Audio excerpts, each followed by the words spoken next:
Olá, pessoal. Gostaria de dar as boas-vindas a você que está acompanhando aqui o nosso podcast, uma parceria da Pontual Comunicação, comigo, Gabriela Araújo, que sou especialista em diversidade, equidade, inclusão e comunicação inclusiva, nesse espaço em que a gente quer discutir como as questões de diversidade nos perpassam ali no dia a dia, tanto dos ambientes corporativos como na nossa sociedade. Hoje a gente quer falar de um tema que está super quente aí, está sendo muito discutido, que são as questões de saúde mental e de equidade de gênero. E para isso eu trouxe uma pessoa especialista no assunto. Eu estou aqui com a Michele Ferri, psicóloga. Obrigada por ter aceitado o nosso convite. Vou pedir para você começar se apresentando, contando onde você está, o que você tem feito. Eu que agradeço o convite, Gabi. Então, me apresentando, né? Sou Michele Ferri, sou psicóloga clínica. Eu tenho especialização em terapia cognitivo-comportamental. Tenho 17 anos de trabalho em empresas nacionais, multinacionais, e há 1 ano que eu venho me dedicando exclusivamente a práticas clínicas, projetos e pesquisas no Instituto Bioatrium, né? E o Instituto Bioatrium, para apresentar ele um pouco também, ele trabalha em alguns núcleos, né, de educação, arte, trabalho, práticas clínicas e comunidade, sendo o meu trabalho está mais voltado para práticas clínicas e para a comunidade. Tá? E aí no Instituto, né, nós entendemos que todos nós somos agentes de produção de saúde, não só para a gente, mas também para o nosso entorno. Né? Então, esse é o mote aí do Instituto Bioatrium, a produção de saúde. Bacana, Mi. Quando a gente fala de produção de saúde, então já vamos linkar aqui com as nossas questões de saúde mental. Eu acho que, né, como eu falei, é um tema que vem sendo muito discutido. O Brasil hoje, ele é um dos 3 países que tem o pior índice de saúde mental. A gente só ficou atrás da África do Sul e do Reino Unido. O INSS divulgou recentemente que os afastamentos por problemas de saúde mental já ocupam a 3ª posição. Então, as pessoas, né, entre as causas ali de afastamento do trabalho, entre as 3 primeiras estão as questões de saúde mental, e eu acho que isso é muito perceptível no mundo corporativo, né? Aumento de crise de ansiedade, burnout. Como é que você tem percebido, como é que vocês têm percebido e lidado com esse aumento de casos, né? Essa piora aí do cenário de saúde mental aqui no país? Então, a OMS, né, ela definiu a saúde como um bem-estar físico, emocional e social, né? E também levando em consideração o contexto social que essa pessoa está inserida. Né? E aí, segundo os dados também da OMS, né, cerca de 1 bilhão de pessoas no mundo hoje sofrem com alguma questão de saúde mental, ou seja, isso é uma a cada 8, né, para a gente ter uma ideia, é muita gente. Né? Então, alguns fatores, como, por exemplo, pós-pandemia, né, o uso intenso das redes sociais, economia, solidão, né, estresse, violência, tudo isso deflagrou aí a crise de saúde mental mesmo mundial, né? E com isso, assim como você falou, aumentou casos de depressão, de estresse, de síndrome de burnout, né? E aí estando nós aí como esse 3º país com o pior índice, né, de estado de saúde mental. Um ranking, né? Bem ruim, né? Uma medalha que a gente não queria ter. Exatamente. Então, quando a gente menciona aí contexto social, é aí que entram as empresas, né? Então, para a gente pensar realmente dentro das empresas, num ambiente com mais qualidade de vida no trabalho, né? Ou algumas cargas, enfim, tudo que possa ser olhado dentro do ambiente corporativo para que isso possa contribuir com esse contexto social que essa pessoa está inserida, com certeza melhora significativamente esses dados, né? Tá. E quando a gente faz um recorte ali de gênero, a gente percebe que as mulheres elas sofrem mais com essas questões, né? Então, tem pesquisas e dados que mostram a exaustão ali feminina e até a insatisfação em muitos campos da vida, né? Não necessariamente só na relação amorosa, mas entra ali questões de situação financeira, familiar, de emprego, né? De autoestima. Por que as mulheres elas são as mais impactadas assim nesse sentido? A gente consegue explicar? Sim, sim. Então, até citando uma das pesquisas, né, a pesquisa Esgotadas, que foi realizada pela ONG Think Olga. Então, das 49 milhões de pessoas que sofriam com saúde mental, 53% delas eram mulheres, né? Então, assim, e na minha pesquisa também, né, na nossa sociedade, a exaustão ela é muito normalizada, né? Então, a falta de recursos, né, financeiros nessa parcela da população, ou até do trabalho formal, ou seja, precarização de salários, muitas vezes, né? Ou essa pessoa que, aí a gente está falando do recorte de gênero, né, mulheres aí que são mais impactadas, Elas muitas vezes precisam sair do trabalho formal para se dedicar, de repente, um cuidado de alguma pessoa, né, que precisa, e aí não tem nenhum trabalho remunerado, né, e o que acaba impactando ainda mais, né.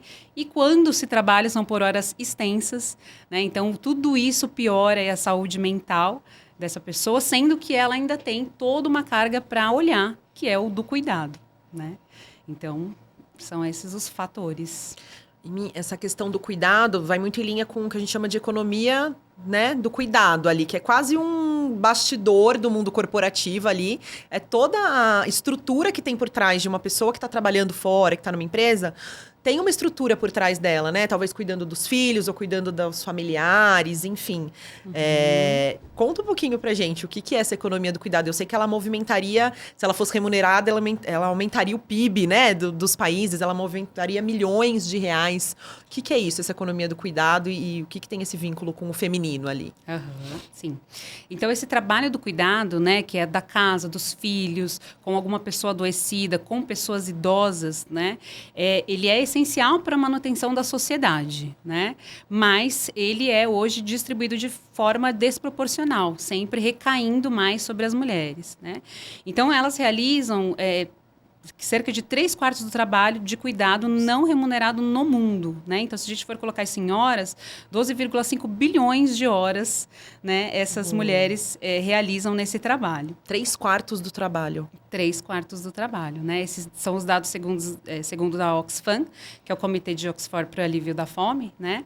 E no Brasil, essas mulheres dedicam até 25 horas no trabalho de cuidado, enquanto os homens até 11 horas. Então, também, né, segundo o estudo da FGV aí do ano passado, de outubro de 2023. Tem um desproporcional essa divisão, né? Exatamente, exatamente.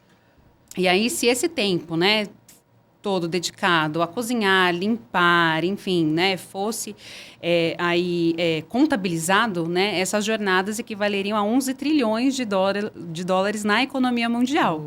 Se isso fosse, exatamente. Então, assim, em resumo, essa economia do cuidado é, de fato, o termo, né, que está sendo atribuído a esse trabalho que é invisibilizado e que é geralmente feito por mulheres, né, não remunerado, né, e que já está em pauta aí para a tramitação também de uma política pública no Congresso, né?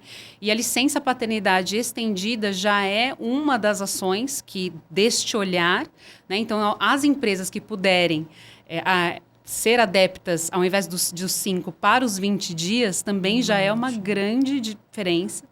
Né? A gente, como mãe, sabe bem disso, né, Mi? A diferença que faz ter um apoio ali do pai num momento que a gente acabou de dar à luz ali, né? Esses 5 dias são realmente muito pouco. Precisa ser revisto com urgência essa questão de licença parental, né? E licença paternidade. Com certeza. E na Argentina, por exemplo, já é um país que está um pouco mais avançado nessas políticas, né? E as mulheres hoje conseguem até se aposentar. Pelos cuidados, né, com os filhos, com a família. Isso. Que bacana. É uma tendência, então, a gente começar a, de fato, valorizar e trazer isso à tona, né? Essa questão da economia do cuidado, ser reconhecida, ser recompensada até financeiramente também, né? Que é importante. Exatamente. Muito bom. E aí no Instituto Bioatrium, vocês trabalham muito a questão da saúde feminina, né? Vocês trabalham ali muito, muito perto isso. Eu queria que você compartilhasse com a gente um pouco dos projetos que vocês têm feito lá, que eu sei que tem muita coisa legal acontecendo. Então, fizemos aí 2 projetos, né? Um deles foi presencial, em parceria com o CEL Casablanca, né? Onde nós atendemos, né, as mulheres que levavam os filhos para uma prática de esporte e elas precisavam de um momento para elas, né? Elas precisavam ser cuidadas, né? Então, elas estavam no cuidado de outras pessoas e precisavam ser cuidadas, né? No segundo semestre de 2023, eu fiz todo um trabalho de escutas, de estudo etnográfico, então eu fui lá, fui entender o que essas mulheres viviam, né, como que era ali essa rotina, o dia a dia, tudo que elas passavam, né? E no primeiro semestre desse ano a gente chegou com um projeto chamado O Essencial é Invisível aos Olhos, que é justamente para trazer a visibilidade para esse trabalho, né? E também com o objetivo de potencializar essas mulheres, porque elas, sendo cuidadoras, elas potencializariam não só elas, mas todo o entorno. E aí o outro grupo foi online e ele era temático, com assuntos emergentes do próprio grupo. Então, até para a gente ter uma outra amostra, vamos dizer assim, então tiveram outros assuntos ali que perspassaram pela saúde mental feminina, que era a relação com os nossos corpos, né? Super-heroínas de tudo e de todos, né? Então, quantas vezes a gente não se encontra nesse lugar, muitas. né? E bem também como as relações amorosas, né? E aí são alguns outros recortes também que a gente pode falar que impactam a saúde mental feminina, né? E o que você teve de maior aprendizado, assim, Mi, nesses projetos, assim? Quais que foram as suas... Como é que você saiu deles? Eu saí totalmente modificada, assim. Não posso falar para você que eu sou a mesma pessoa de antes, porque não, né? Então, acho que desde a maternidade, acho que realmente esse olhar de cuidado com o outro, mas que você vivencia isso e depois você vai para uma prática de escuta e de troca, né? Eu acho que você sai muito mais potencializada, assim. Eu te falo que eu sou totalmente outra pessoa e com um olhar muito mais atento para essas questões mesmo, sabe? E também de se sentir nessa coletividade, né? De querer fazer algo sobre, né? Acho que é isso. Muito bom.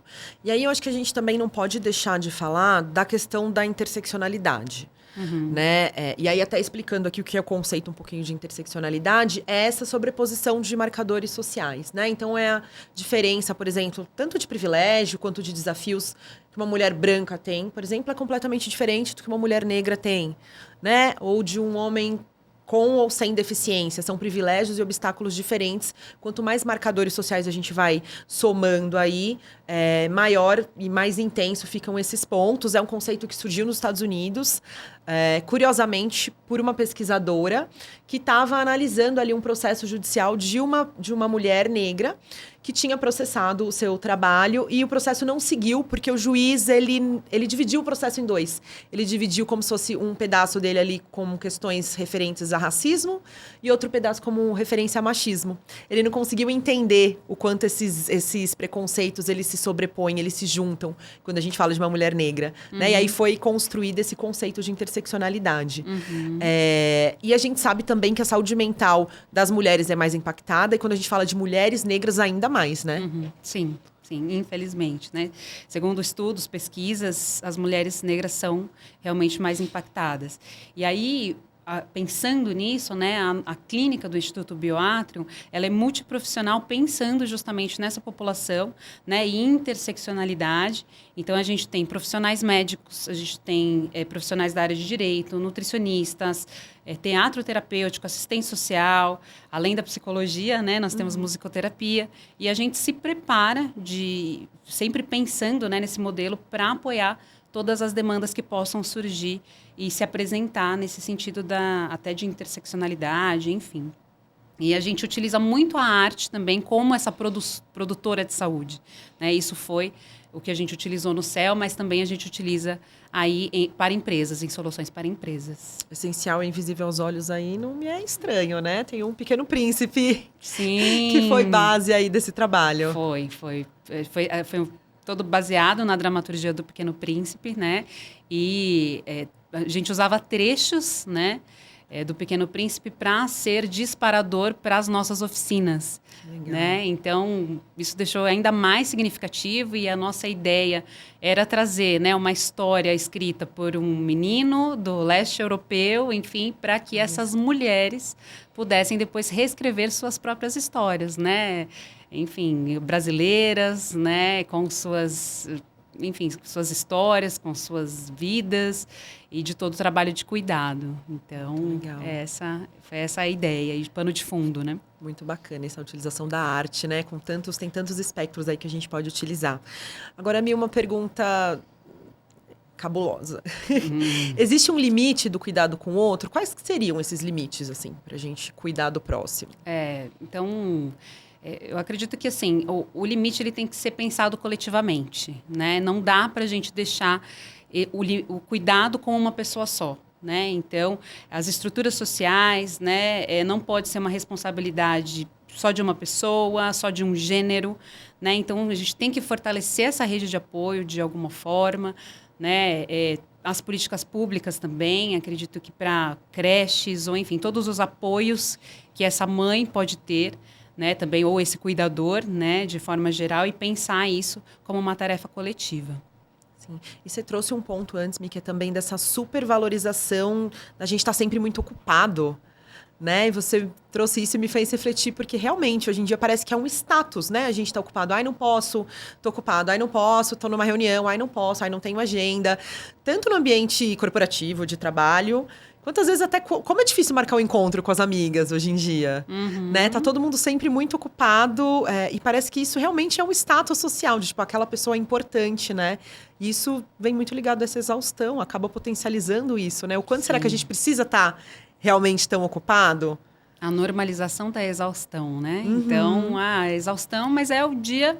É o normal, né? E quando não deveria ser assim, Quando né? era para ser uma exceção, né? Um dia que você não tem tempo para mais nada, não devia ser todos os seus dias. Exatamente. Devia ser é uma forma de fora você da curva. Produzir saúde, né? Então, assim, você estar com suas amigas, né? Você ter um tempo de relaxamento ou de uma coisa que você gosta de fazer, né? O quanto isso é permitido também numa sociedade, sendo que, enfim...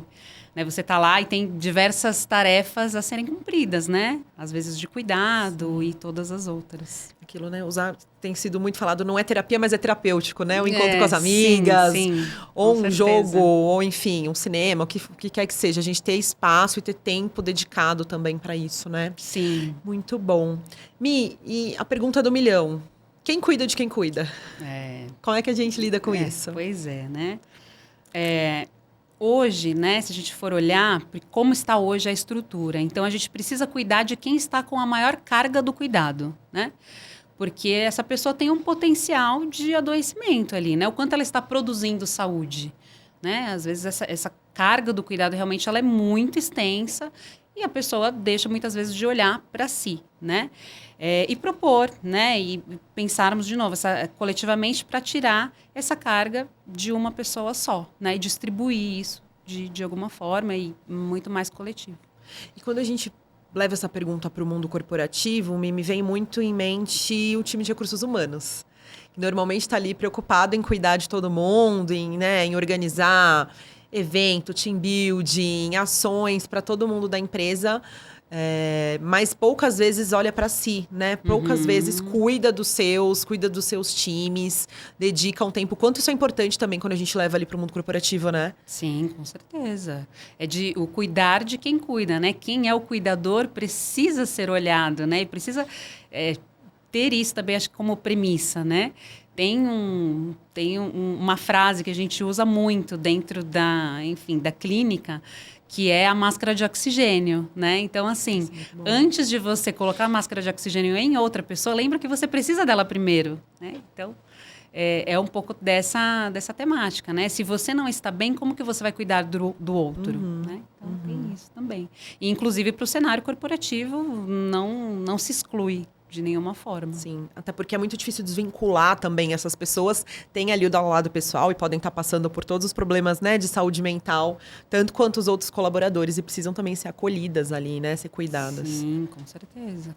Minha pergunta final aqui para você. Quero te agradecer por ter vindo, por ter aceitado o nosso convite.